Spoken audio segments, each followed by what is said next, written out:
I think we've really experienced a sea change. And I know with Trump, the second Trump administration, it's very hard to separate trend from noise. There's an awful lot of noise.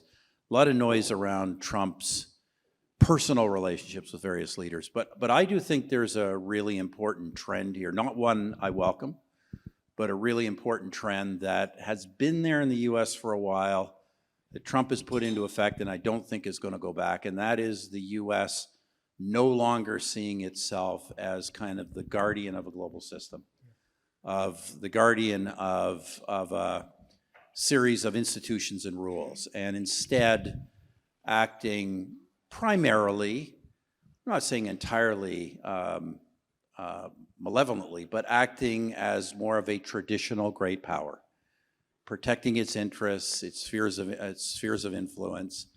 And I don't think that's really going to go back, because I think you can make a pretty compelling argument from an American point of view that the old role was no longer working, and that this role, if done right, can actually be much more effective for the United States.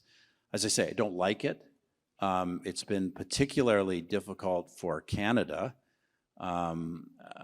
We've had the president. I mean, I know Americans have kind of heard President Trump's comments as jokes, but actually he said a lot that are not jokes. He said, he wants to put through tariffs economic pressure on Canada to force Canada to join the United States. That's his position.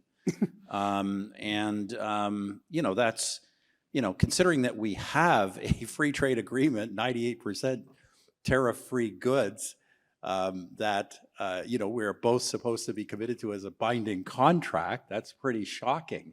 It's been pretty shocking for the Canadian political establishment. So look, I think this is where we're heading. Does it mean the U.S. is done as a partner? No, in many ways the U.S. is still the world's most desirable major partner. But what it does mean is that aligning with the U.S. kind of on values alone, in fact, it's just not sufficient. If you're not aligned on interests, and if your interests don't involve hard power that either make you a partner or give you leverage, then I think you're going to be in real difficulty. And the neighborhood, what do you think is the impact on the neighborhood? Canada you mentioned, but there's also the determination of a Western Hemisphere which is curated out of Washington, D.C. Yeah, it's hard. Look, I think, Samir, the jury's out. I think in the case of Mexico, unless Trump, really goes too far, I think the Mexicans will kind of eventually go along with whatever he wants. In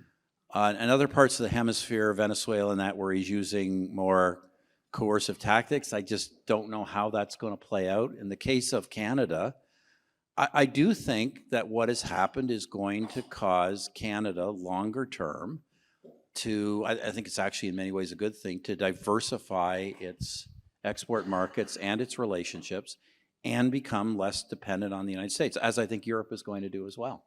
I do think this is a sea change.